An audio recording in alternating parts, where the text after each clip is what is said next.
Miami Hurricanes fam, what's going on? It's your boy Cam Underwood back here at the Miami channel here on the Voice of College Football. Back for another video where we're going to be talking about Miami Hurricanes, in case you didn't know. So be sure that you like, subscribe, hit the notification bell.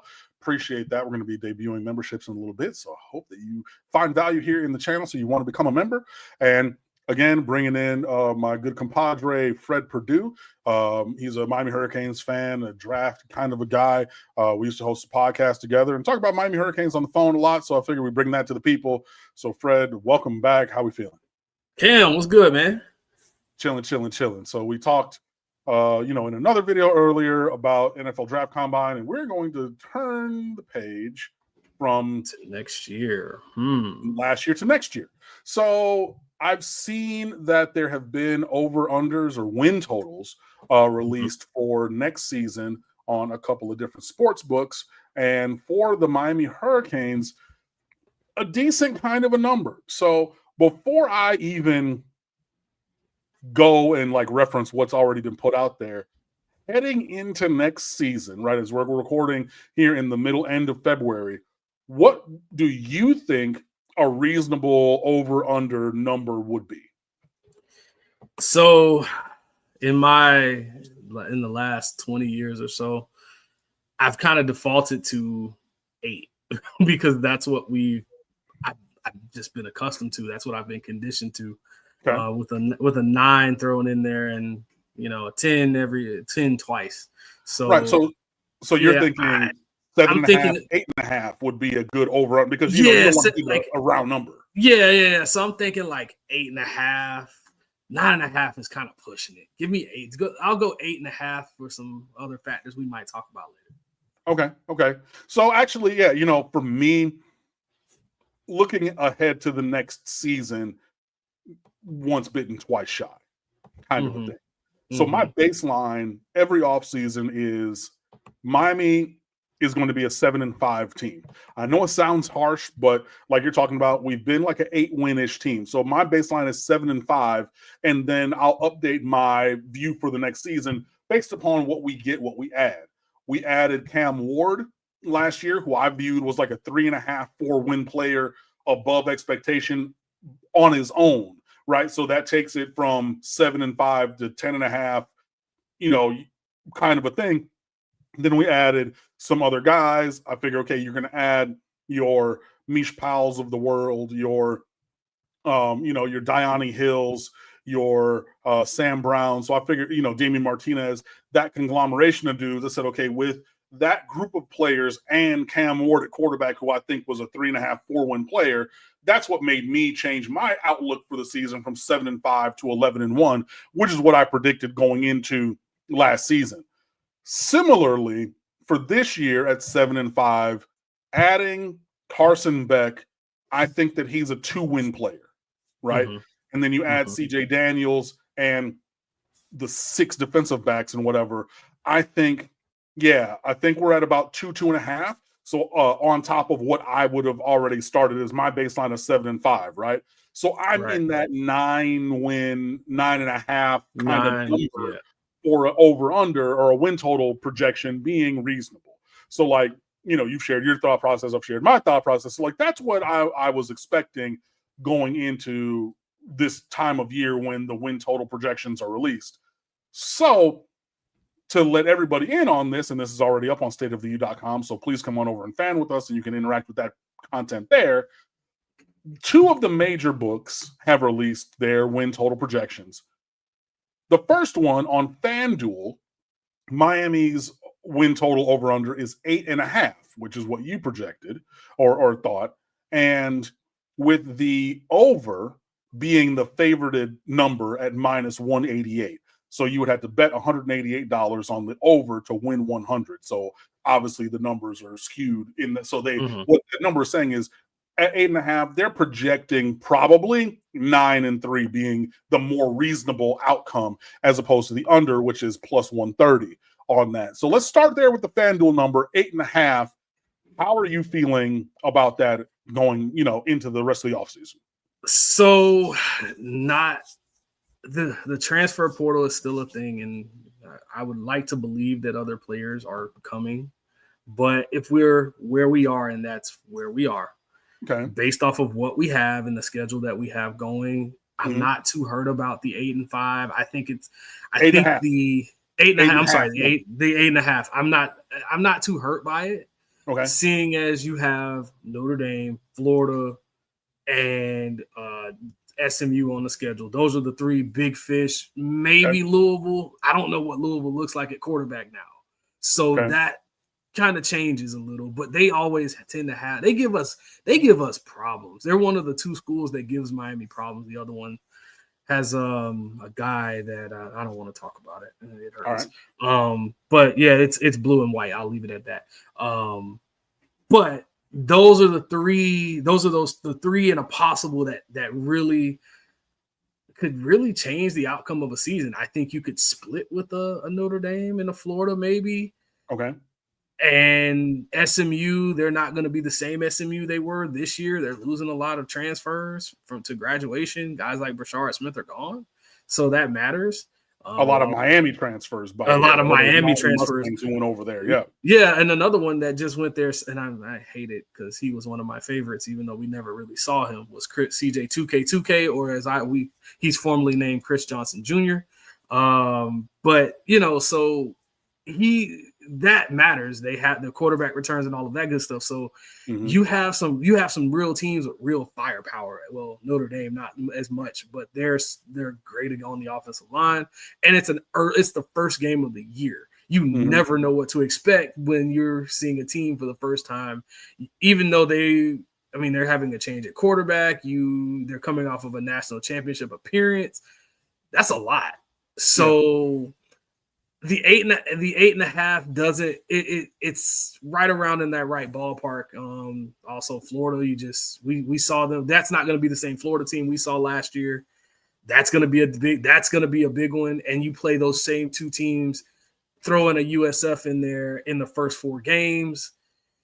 You'll learn a lot about your football team quickly, and that 8.5 is kind of on point. It's kind of on point right now. So then.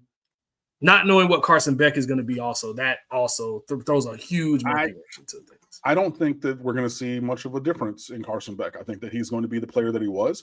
Hopefully, obviously, we don't drop as many balls as Georgia did last year when 36. They led the league, led the country in drop yards. Yeah.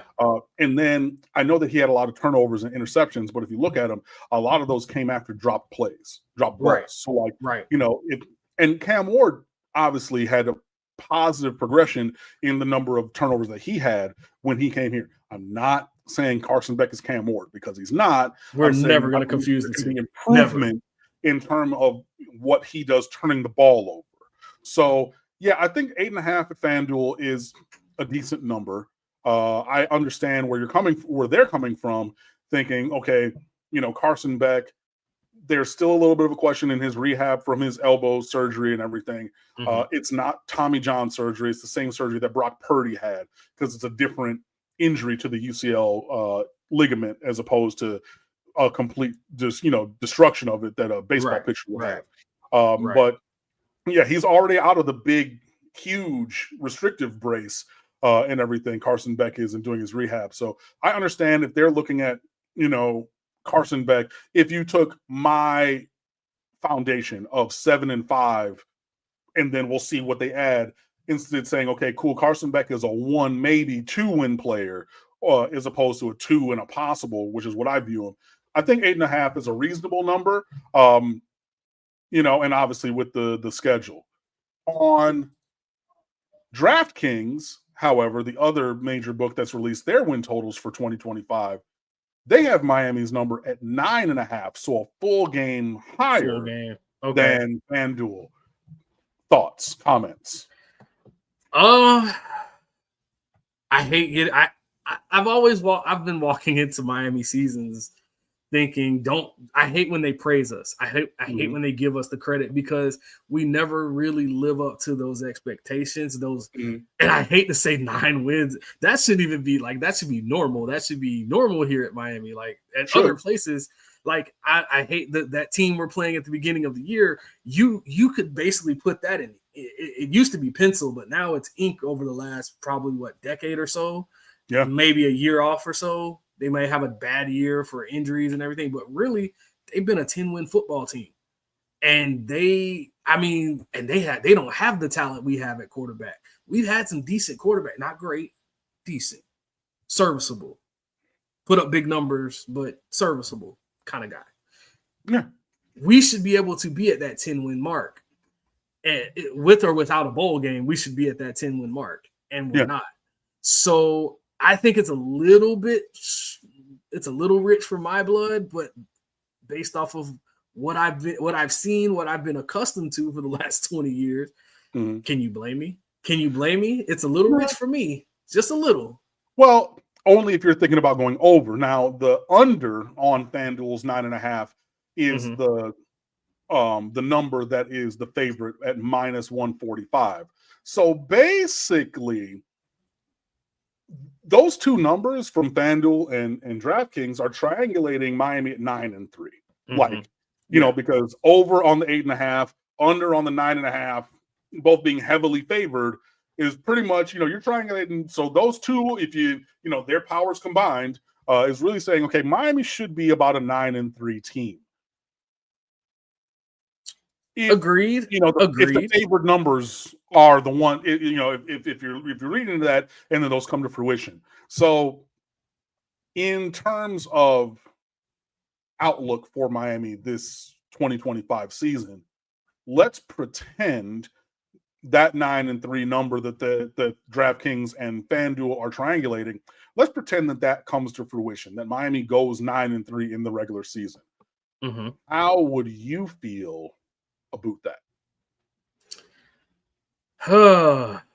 I like 9. I'm okay with 9-3. It depends on how that 9-3 shakes out. If that 9-3 is we lost to Notre Dame, we lost to Florida, we lost to a combination of, or one of the two of either SMU or Louisville, we're not losing to Florida State.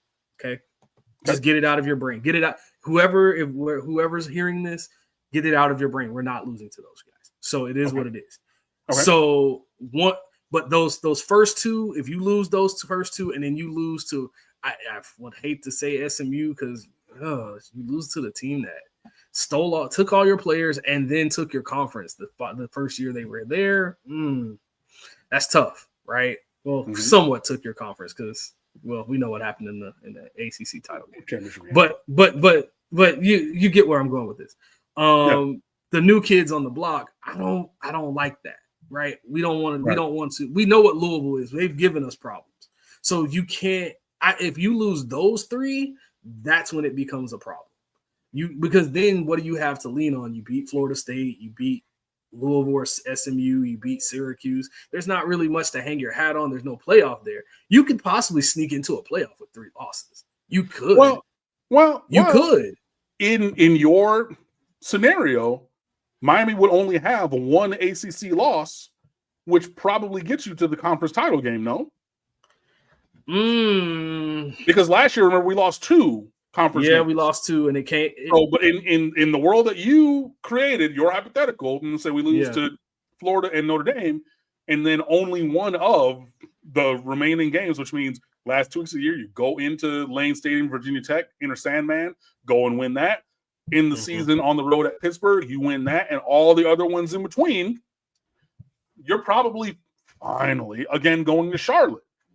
The only problem with that is where's Clemson in all of this, and are Louisville and SMU vying for number 2? Because then whoever you lose to, if they knock you out of it, kind of like this year, you fall because of it becomes a tiebreaker situation. Right. So, I'm not saying it's going to be 100%, but like only one ACC loss is still, even though there's other non-conference losses, still a measure of progression and likely puts you in Charlotte. It likely does. It then does. Acceptable with 9-3. Because that's the only way you're getting in. At that point, that's the only way you're getting in. If you do lose those 3, you have to get in. You have to pull a Clemson. God, I hate those people. Yeah. I'm starting to just been there. Okay. Yeah. So but that's how I see that shaking. Yeah. So then let's turn it over to DraftKings number, which again was 9.5 as an over under Mm-hmm. If let's pretend, let's paint the hypothetical world that Miami goes over and is 10-2, 10-2. 11-1, or undefeated, but more likely like 10-2 because we always find a way to bottle a game, right? Or to Cam, don't do me like that. What? Don't do me like that. I'm just quoting facts. Like, it is what it is. But if Miami goes 10-2 and hits the over on that, is that like, what does that make you think? I or like feel? I like it. Okay. That means we probably in every scenario that I'm seeing this schedule, because if this is this is in stone schedule. You're playing Notre Dame and Florida in the same within a month of each other at the beginning of the year when you know not much about either team. That's always a weird time of the year. It's not like it's like, hey, Florida, we're going to get you middle of the year before. No, and then you get you get Florida and Florida State within 3 weeks of each other. So, or 2 weeks of each other. So that's an interesting scenario too. But I could see you splitting between those two. I would rather lose early. I'm not advocating for losses, but just projecting, especially to these two people, because these are the two I hate the most. I respect the people up in Tallahassee. I don't like them. There's a difference. But with this, I'd rather lose early. I'd rather lose to Notre Dame. As much as I hate to say that, I'd rather lose there because we forget about that. We just like they forget about us beating Florida this year. They forgot about us beating them after they went on their run. I'd rather lose to Notre Dame early, come down the stretch, and maybe if you lose, you maybe lose to SMU or Louisville. That's your second loss, and you end the season on a high note, finishing the season with Pitt and Virginia Tech just completely either blowing them out or just winning outright. So that would be that's where that scenario would be for me. And that's, I think reasonable. In my brain, if you're looking at 10-2, I think the most reasonable losses are Notre Dame and one of the triumvirate that you've said, which is at home to Florida, on the road in SMU, or at home to Louisville. Do you view it this in terms of like 2-loss season? Do you agree with that? Do you disagree with that? Like, what's your thought on a 2-loss, where the 2 losses might actually fall? I definitely agree with it. I mean, the best case, that's the best case scenario. The worst case would be losing to SMU and Louisville back to back and just your season spiraling. Because that's how many times have we seen it? Like, you lose 2 games you have no business losing to, or even if you split them, I'd rather split them, but like you can't lose both, and both are just high. Those are going to be shootout games. I mean, let's be honest about it. Those 2 teams were Louisville was a shootout the last time. It was a shootout the time before that, and it was a shootout the time before that. Yeah. And Miami was a 10-win team when Tutu Atwell was running around and doing things to us on long touchdowns. So if that was them then and that's them now, what else should you expect? So cool. SMU, you know what they have weapons-wise. You know the head coach is an offensive genius. So he can, and their quarterback he's pretty darn good. You know how I feel about him. This is a Miami thing, so I'm not praising anybody, but I respect the opponent. So knowing what they have, you're going to have to be locked in for both of those. So don't want that worst case scenario happening either. So, If there's another team that we have not mentioned that could potentially pop up as the spoiler, right? So whether that's if you're betting the over going 10-2 or 9-3, depending on which number you're looking at, what is the team that we have not mentioned yet that potentially sticks out as the one that could be the fly in the ointment and give Miami an additional loss, that unexpected shouldn't have loss that depresses the number of wins by 1? What's not SMU, not Louisville, not Florida, not Notre Dame, the ones that we're looking at as potential losses, but one of the other 8 teams that we have not mentioned. What's the one that sticks out as we really got to navigate that game to get towards whichever win total number you want to try to, pick.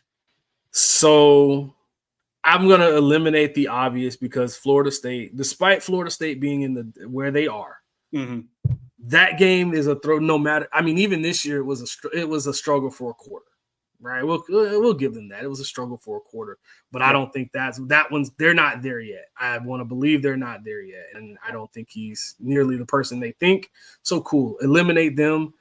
The two. If this game was in Palo Alto, I'd have worries. Stanford, but it's in Miami, and I don't think they're ready for the heat. I don't think they're ready for physicality. They're not there yet. All but right. The one I identified is NC State because NC State, CJ Bailey is a guy. Dave Dorn is a tough nose, grind it out. He's a damn good head coach. Okay. Yeah.